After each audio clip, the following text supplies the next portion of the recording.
Okay, so then, good morning. And then dividing the session into two parts. First part, focusing the mind, and the second part is related meditation related to the text.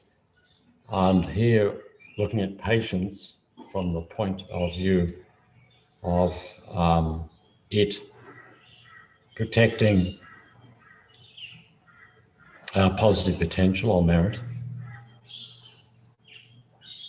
and how it gives the opportunity to be able to transform suffering. And then from the point of view of how it allows us to develop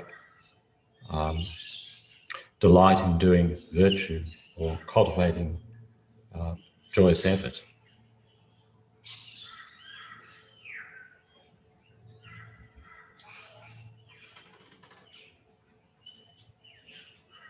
And so then, starting the session with some minutes of focusing the mind using the breath, and to try to motivate well to do this, even though we're just doing this for a brief period of time, a short period of time, it can be very effective.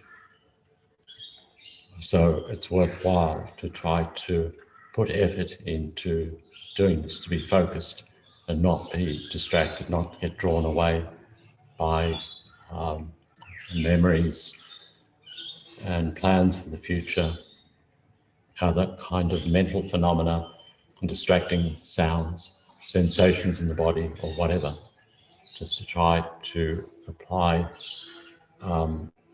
diligence to the practice of focusing the mind in a relaxed way, with an understanding that if we're able to do this well, it really helps for our mind to be focused so that we can get the best out of meditation and the teachings today, and discussion group and tutorials. And thereby, through this, then we are best placed to provide benefit to ourselves and to others.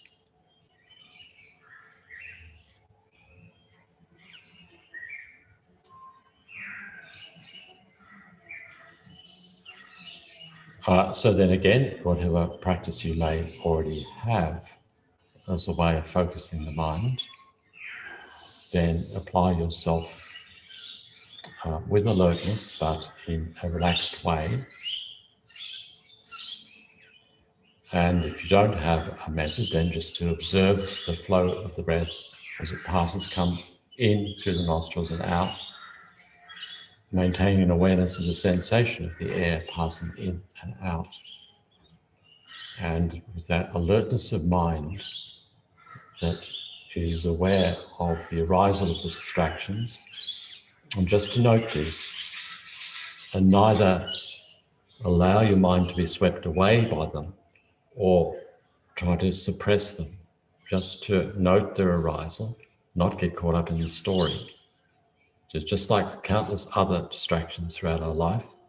So in our business of meditating here, we don't get distracted. We just note and then bring the mind back to the breath. And so then just continuing like this for the first few minutes of the session.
So then, the main body of the meditation, looking at how patience, we cultivate patience. It's a way we can protect the merit that we've accumulated, the positive potential we've accumulated, and this and past lives.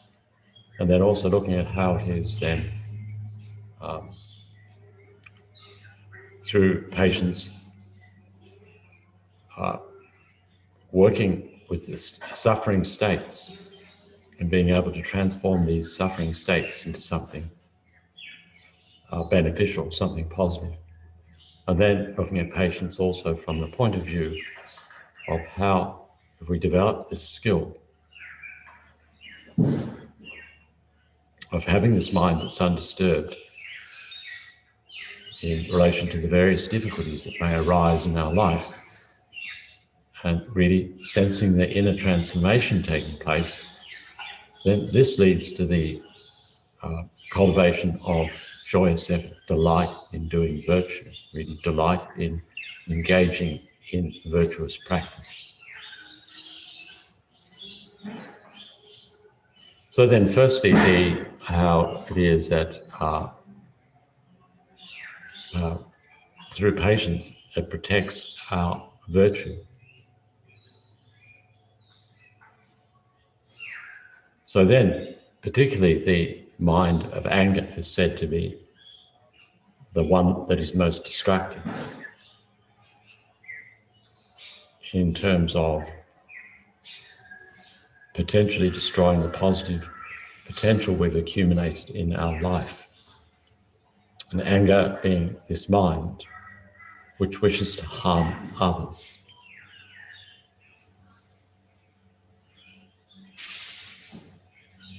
So if we don't work, if we don't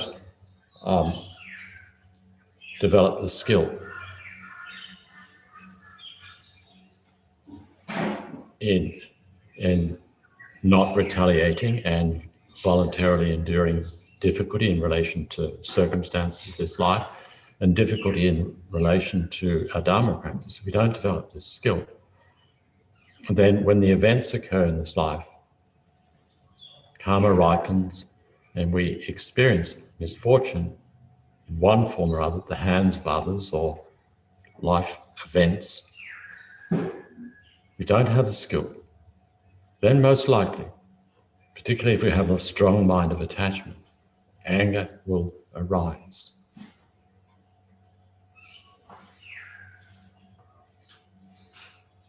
Anger and then can manifest in the form of stronger anger, a hatred, like this. And then all the other states of mind of resentment and vindictiveness and holding grudges.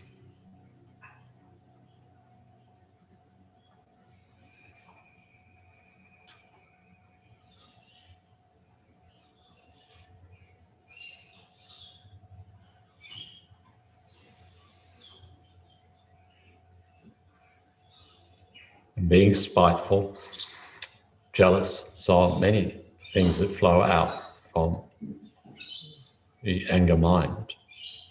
Then with this much destruction of positive potential occurs.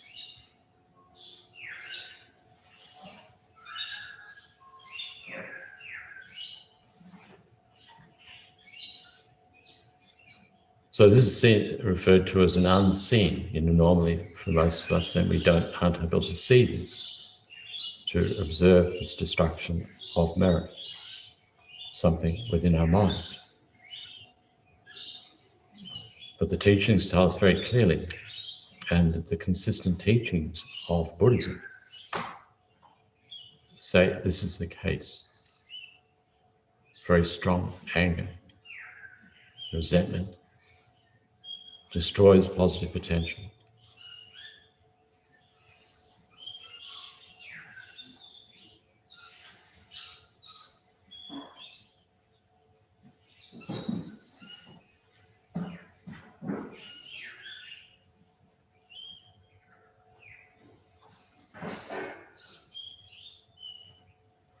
And so then we need to work against the mind of attachment, but also the other afflictions, a mind of anger is so destructive, but also the mind of attachment, as I say, anger is attachment that doesn't get its own way. And if we don't work to eradicate the minds of attachment and see how they're a problem, then when we undergo difficulty, the attachment mind can lead us into all sorts of problem situations which allow for the arisal of anger and then the destruction of the positive attention. So if we don't get the skill, develop the skill of transforming the difficulties in life, we don't work towards lessening attachment, then when we undergo difficulties, the mind could be drawn to addictions, alcohol and drugs. And then under the influence of these, our conduct becomes harmful. And then in turn, we destroy positive attention.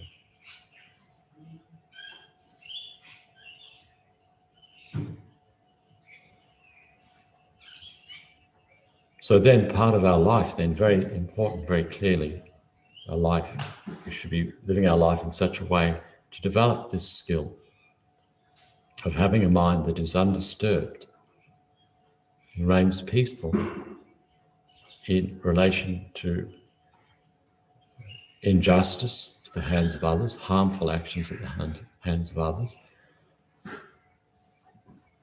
and difficulties in general.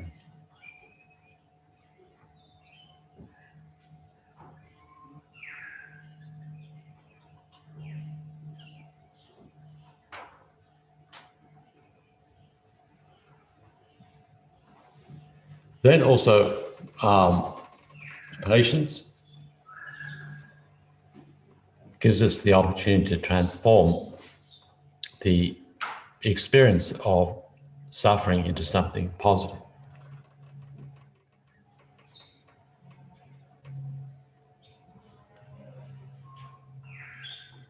So there's that analogy that like ordinary birds, if they eat poisonous plants, they die. But peacocks, if they eat poisonous plants, they produce beautiful feathers. So analogy is that ordinary beings, if they engage in the difficulties of this life and suffering, so on, becomes something negative. They perceive it as something negative. But for Bodhisattva, they perceive the difficulties of this life as something positive, because it becomes the opportunity for them to flourish as a practitioner of the Dharma.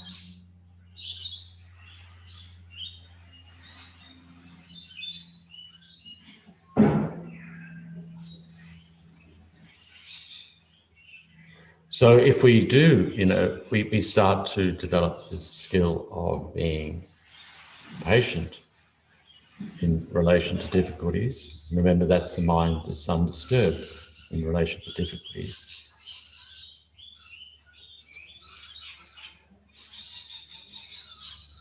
Then we look and explore our experience of suffering.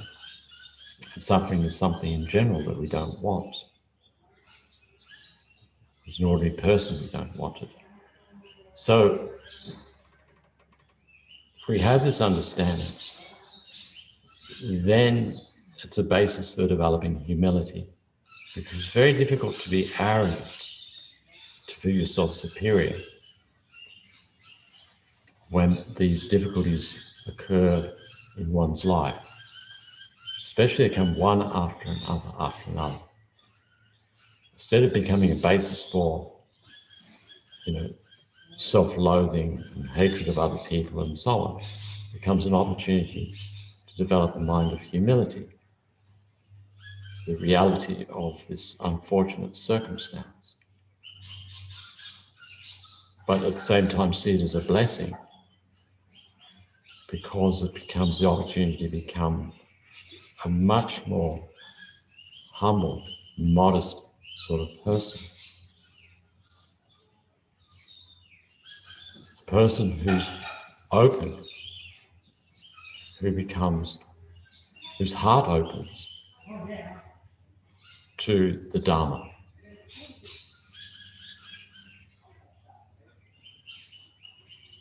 I need guidance, I need help. There is this problem.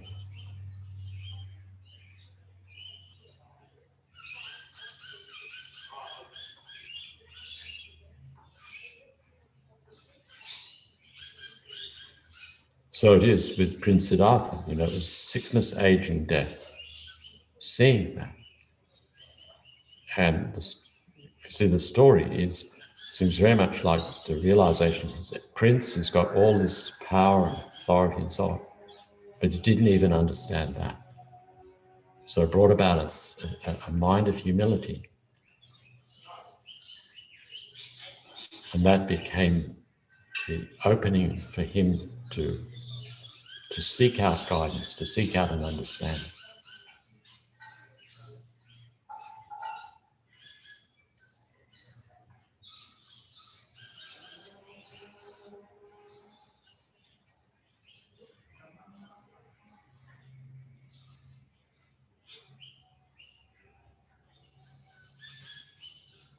So the experience of suffering from this point of view is a blessed state.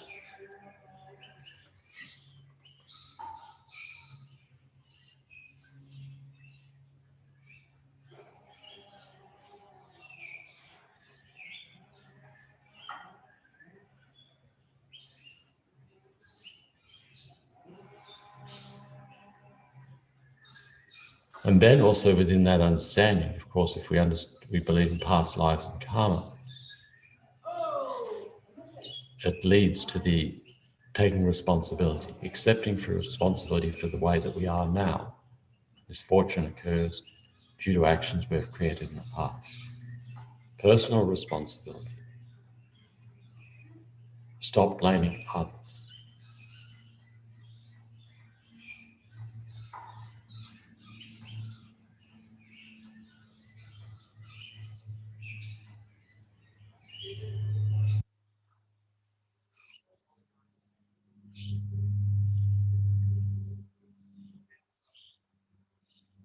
And because we want to get out of that state of suffering,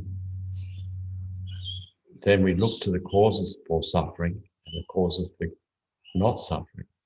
So we establish a set of personal values on the basis of the experience of suffering.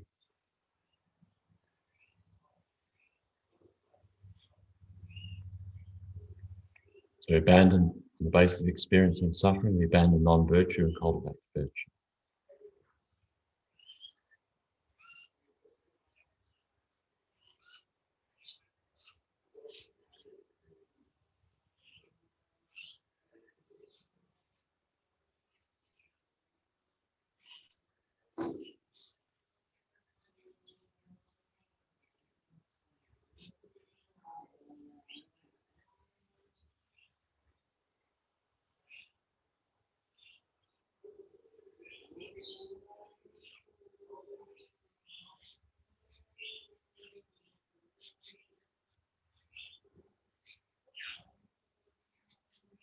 Then as we explore this, as we explore the experience of our suffering and see it's universal, first teaching of the Buddha, the truth of suffering.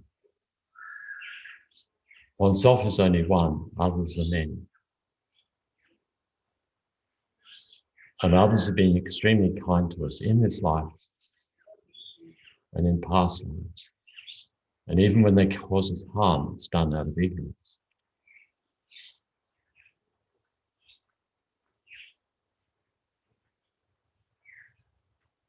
Through understanding in this way, the suffering state, dealing with suffering, allows us to transform our mind into a mind of compassion.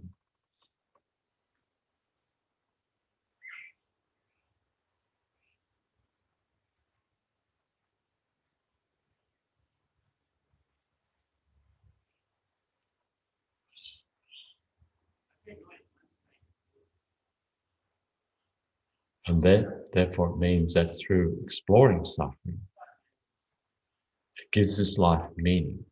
Purpose is given to this life because we start to work for the benefit of others, to remove others from suffering.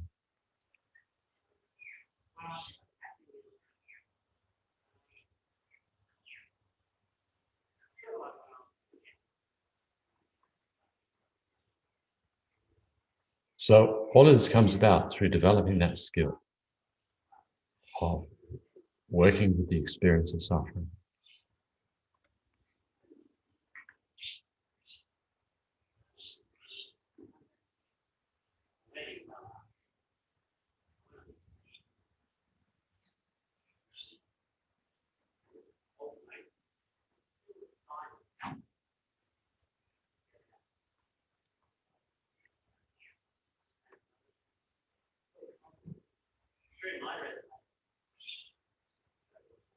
And then also suffering, look at cultivation of patience from the point of view of how, if we develop the skill more and more, applying it and seeing how it works, notice the changes taking place within ourselves. Notice that we have the aptitude and the intelligence and good motivation to bring about a change in our lives.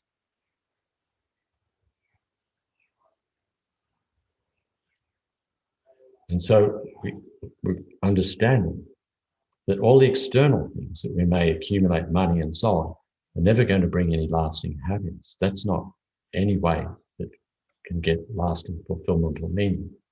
Only comes through internal transformation. And then we have the opportunity here in the reflecting, studying on this text, and particularly here, this verses, this chapter on patience. Really applying this to the life. And then on the basis of understanding, yes, it is working. It can help to change my mind. Inner conviction grows in spiritual practice. So then from that, the delight in doing virtue, the mind of joy arises.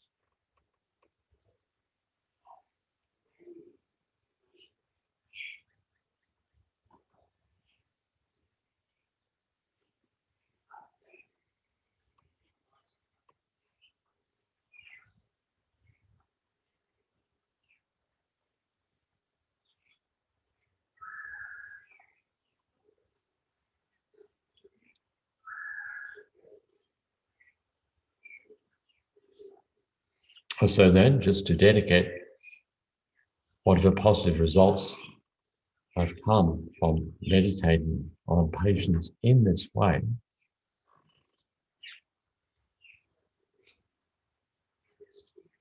so that we can deepen our conviction in its value,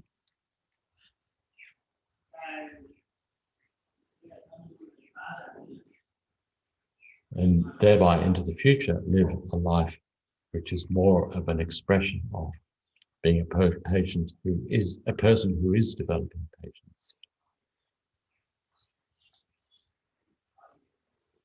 and thereby benefit oneself and others.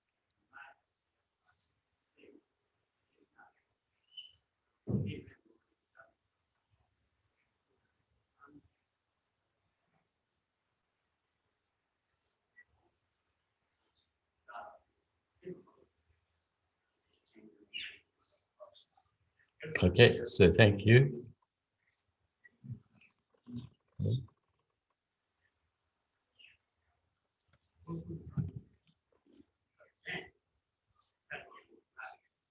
Okay.